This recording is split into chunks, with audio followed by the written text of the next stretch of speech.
Hello everyone, welcome to O2IS academy YouTube channel और हमारी great Indian thinker की series में आपका बहुत बहुत स्वागत है। इस सीरीज़ के अंदर हम हर दिन किसी ना किसी इम्पॉर्टेंट थिंकर और पर्सनैलिटी के बारे में उनकी बायोग्राफी को जो है वो डिस्कस करते हैं और try to learn about their important contribution in Indian history as well as India's freedom struggle. क्योंकि जब भी हम सिविल सर्विस की तैयारी करते हैं, हमारा चाहे यूपीएससी हो या स्टेट सिविल सर्विसेज हो, प्रीलिम्स और मेंस में बहुत सारे ऐसे क्वेश्चन होते हैं जो किसी न किसी पर्सनैलिटी बेस, उनकी लाइफ, उनकी कंट्रीब्यूशन या उनकी आइडियोलॉजी के ऊपर अक्सर पूछे जाते हैं। इसी पर्पज़ के लिए हमने ये ग्रेट इंडियन थिंकर की सीरीज़ जो है इसको स्टार्ट किया हुआ है, जिसके अंदर हम आपके लिए 100 इम्पॉर्टेंट थिंकर्स को इस सीरीज़ के अंदर जो है वो आगे आने वाले दिनों में पूरा कवर करेंगे, ताकि आपकी ये जो पूरी थिंकर की स्टडी है वो बहुत इन डेप्थ एनालिसिस जो है वो आपको यहाँ पे मिल सके। और आज हम जिनके बारे में बात करने जा रहे हैं, इनका नाम है अबुल कलाम आज़ाद, और भारत के पहले एजुकेशन मिनिस्टर जो थे ये अपॉइंट किए गए थे after independence eight that time. और कौन थे अबुल कलाम आज़ाद, क्या थी इनकी मेजर कंट्रीब्यूशन और किस तरह से इन्होंने कांग्रेस और इंडियन नेशनल मूवमेंट के अंदर अपना एक बहुत ही इम्पॉर्टेंट रोल जो थे प्ले किया था। तो आज हम चलिए इनके बारे में कुछ थोड़ा लर्न करते हैं। तो सबसे पहले हम कलाम साहब की अर्ली लाइफ के बारे में डिस्कस करेंगे। कलाम साहब का जो बर्थ था वो 1888 में मिक्का में हुआ, and at that time it was the part of the Ottoman Empire and now it is the part of the Saudi Arabia. अगर कलाम साहब का हम पूरे नाम की बात करें तो एक बड़ा लेंथी नेम हमें देखने को मिलता है। सैयद गुलाम मोहिदुद्दीन अहमद बिन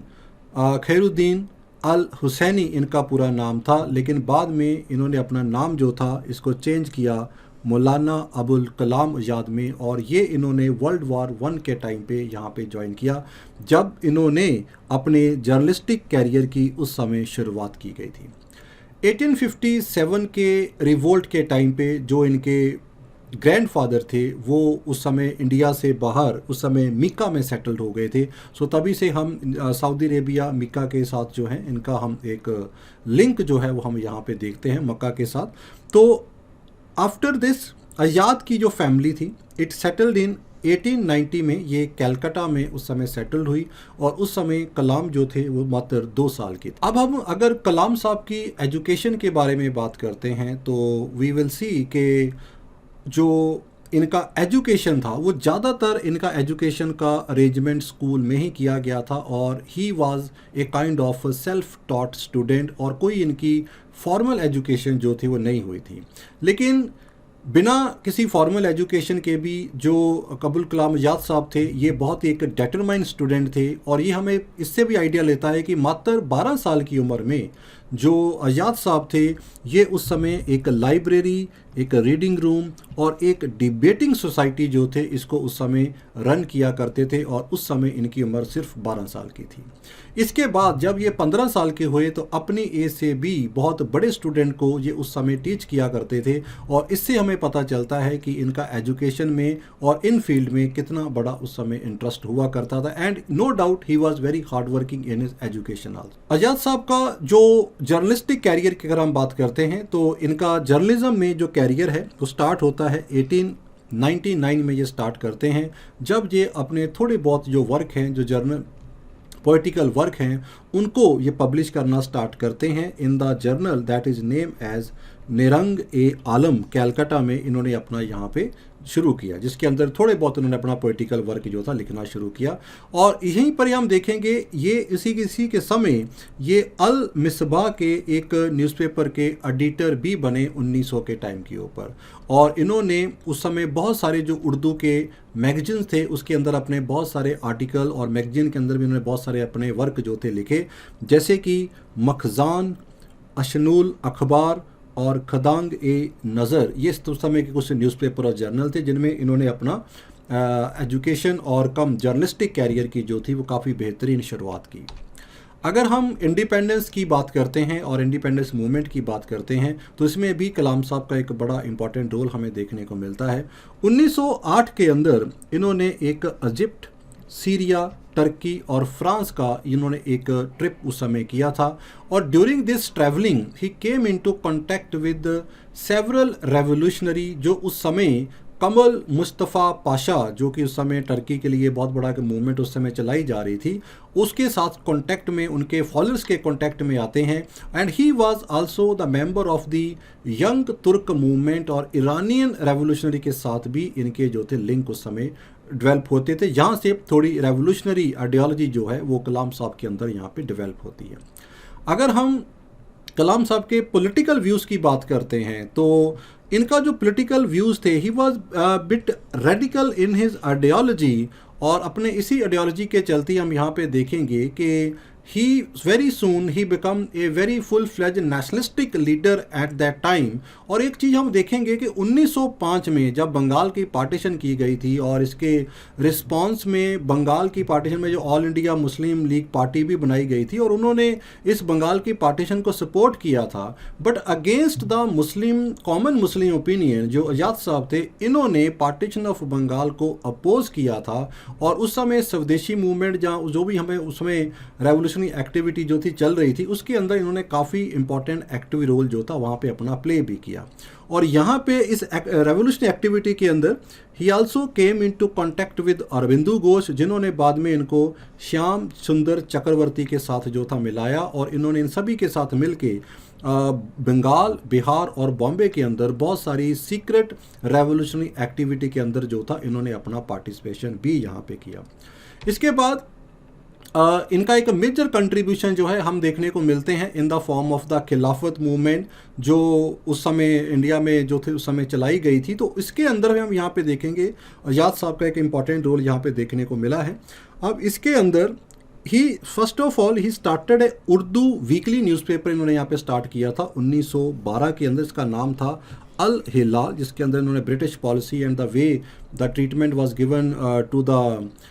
टर्की के जो खलीफा थे, उनको जो ट्रीटमेंट दिया जा रहा था, तो उसके अंदर जो इन्होंने काफ़ी ओपनली जो था लिखा। तो तब इन्होंने कैलकाटा के अंदर, तो ये पब्लिश जो था न्यूज़पेपर उस समय हो रहा था, जिसके अंदर इन्होंने ब्रिटिश पॉलिसीज़ को बड़ा ओपनली जो था इसके अंदर यहाँ पे अटैक किया। लेकिन जैसे ही उस समय वर्ल्ड वार 1 की स्टार्टिंग होती है, तो अल हिलाल जो है इसको 1914 में प्रेस एक्ट के नीचे बैन कर दिया जाता है। लेकिन जो आज़ाद साहब थे, ये इन्होंने बड़े डिटरमाइंड लीडर थे उस समय के, तो इन्होंने 1913 के अंदर इन्होंने एक ऑर्गेनाइजेशन बनाई, अंजुमन ए उलमा ए बंगला ऑर्गेनाइजेशन बनाई गई, जिसके अंदर उस समय के जो इम्पोर्टेंट रिलीजियस लीडर थे जो इस ऑर्गेनाइजेशन के पार्ट थे, और उस समय के जो बर्निंग टॉपिक थे regarding freedom and some another issue, उसके ऊपर ये डिस्कस और डिबेट किया करते थे। इसके बाद आज़ाद साहब ने एक अपना नया जर्नल स्टार्ट किया, दैट वाज द अल बलाग। लेकिन गवर्नमेंट ने इसको भी 1916 में बैन कर दिया under the defence of India regulation act, और इसके लिए इनको अरेस्ट भी किया गया। खिलाफत मूवमेंट के टाइम के ऊपर the way the British and the other western power they were treating the Ottoman, जो सुल्तान थे उस समय उनको जिस तरह ट्रीट किया जा रहा था, और जो खलीफा थे उनसे उनकी पावर को लिया जा रहा था, इसके ओपोजिशन में खिलाफत मूवमेंट इंडिया में भी चलाई गई थी। तो इसके अंदर भी खिलाफत मूवमेंट के अंदर भी जो आज़ाद साहब थे, इनका एक बड़ा इंपॉर्टेंट रोल रहा। और इस मूवमेंट हम देखेंगे कि खिलाफत मूवमेंट और नॉन कॉपरेशन मूवमेंट ये आगे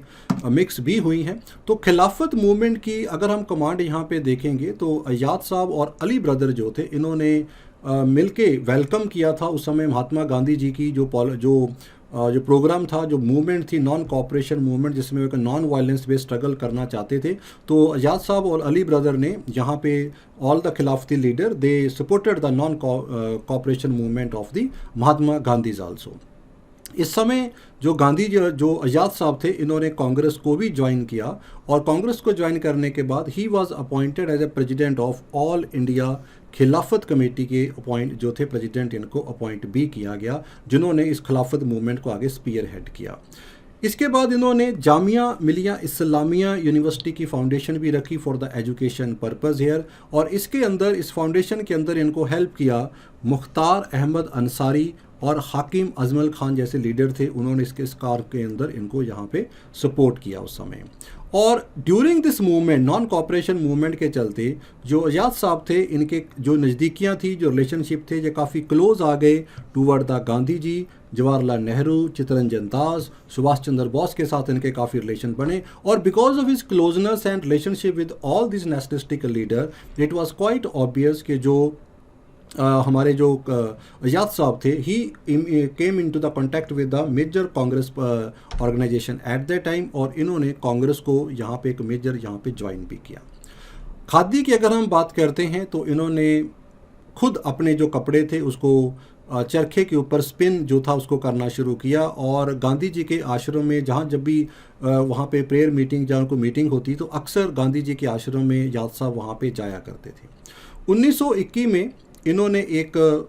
वीकली पैगाम करके एक वर्क स्टार्ट किया, लेकिन ब्रिटिश गवर्नमेंट ने इसको भी दिसंबर 1921 में बैन कर दिया गया। 1923 में ही was the youngest man to be elected as the Congress president. तो ये इनकी बड़ी उपलब्धि थी उस समय, बड़ी यंग एज में कांग्रेस के प्रेसिडेंट जो थे वो यहाँ पे बने, और इन्होंने नागपुर में एक फ्लैग सत्याग्रह भी उस समय जो ऑर्गेनाइज किया था। 1924 में एक यूनिटी कॉन्फ्रेंस हुई थी दिल्ली के अंदर, ताकि जो स्वराजिस्ट और नॉन स्वराजिस्ट या बाकी जो खिलाफत लीडर के जो लोग थे इनको एक कॉमन प्लेटफॉर्म में लाया जाए, और ये सारे के सारे एक कांग्रेस के बैनर के नीचे यहाँ पे आए। तो जिसके लिए यूनिटी कॉन्फ्रेंस जो थी दिल्ली में की गई थी, और इस कांग्रेस के यूनिटी कॉन्फ्रेंस के जो प्रेसिडेंट थे वो भी यहाँ पे अबुल कलाम आज़ाद साहब थे यहाँ पे। इसके बाद 1928 में एक नेशनलिस्टिक मुस्लिम कॉन्फ्रेंस हुई थी 1928 के अंदर, जिसके अंदर जब मोहम्मद अली जिन्ना के द्वारा जो 14